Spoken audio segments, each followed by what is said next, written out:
Birinci bala var. Biz ən böyük əksi qiyməti dedik necə tapacağıq? Deyin hələ təkrar. Törəməsini tapacağıq. Törəməni intervalla nə edəcəyik? Həll eləyəcəyik. Bunun törəməsini necə tapırdıq? Qüvvət qabağa gəlirdi. Qüvvətdən bir vahid çıxırdıq. Bir də törəməsini nə edirdik? Vururduq. Bunun törəməsinə də vurdum. Mürəkkəb funksiya. İndi mən bunları sizə izah edim. Növbəti dərs sizlər, daha da çox onlayn qoşulan uşaqlar. Nə sualınız olsa qrupa atarsınız topludan. Onlar haqqında da bir dəfə də danışarıq. İndi diqqətli olun. Bax, törəməni intervaldan həll eləyirəm. Hələ bu cümlələrin burası maraqlı deyil mənə. Bax, biri mənfi 3'dür. Biri 0'dır. Biri də 3'dür. Sonra necə idi? Bura müsbət. Siz də bunu həll eləməlisiniz. Mən görürəm. Sonra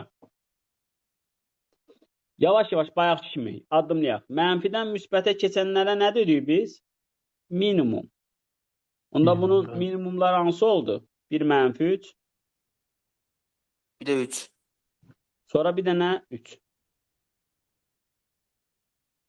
Sonra müsbətdən mənfiyə keçənlərə nə dedik? Maksimum. O hansıdır? 0. İndi balalar, bax, bizdən hələ bu şərti verməsə, maksimum qiymətini istərsə, x-in yerinə nə qoymalıymışam? 0. 0 qoyub hesablamalıymışam. Yox. Məndən nə deyir? Ən böyük qiymətini tap, mənfi 2, 4 parçasında. Yaxşı, bu mənfi 2, 4 söhbəti nədir? Bu mənfi 2, 4 söhbəti qrafiki çəkəndə yalnız və yalnız x-lərə bu aralıqda baxıram. Ona görə nə edirəm? Diqqət. Uc nöqtələrdə verilən funksiyanın cavabını hesablayıram. 4 çıx 9'un kvadratı çıx 81. Bu da köməkli eləyim müəllimə. 25 çıxısın nə edir? 81 mənfi 56 mı eləyir? Sonra 4'ü də yerinə qoyuram. Uc nöqtələri deməli yerinə qoyuram. 16 çıx 9 çıx 81. Bu da eləyir 49 çıx 81. Bu da nə qədər eləyir? Mənfi 32 mi? Sonra diqqət. Bu tapdığın qiymət var ha, bu maksimum. Bax da bu. Özünə sual verəcəm. Bu aralığa düşürmü? Düşür. Tapdığın maksimum o aralığa düşürsə, həmin qiyməti də aparıb yerinə qoyacam. İndi 0'ı qoy. 0. Sonra niyə bu da? 9'un kvadratı çıx 81. İndi deyir, ən böyük qiymətini tapın. Ən böyük qiymət bu 3 nöqtədən hansı ən böyükdür?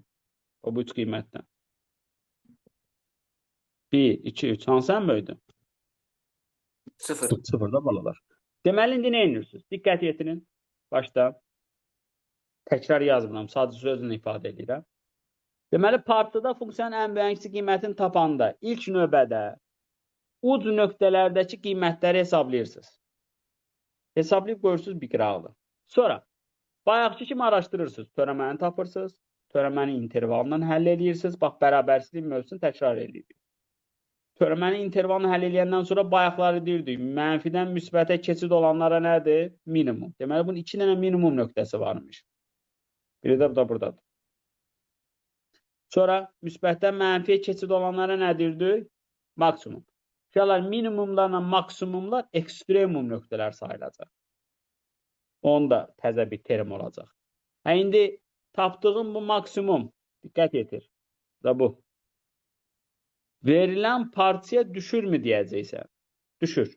Düşməsə işin yoxdur. Düşür. Düşəndə də aparıb bir dəfə də bunu bayaqki kimi hesablayacaq. 0'ı qoydun, neynədir? Mənfi 80. Bu tapdığın 3 dənə qiymətdən hansı böyüdürsə onu götürəcək. İndi hansı böyüdür?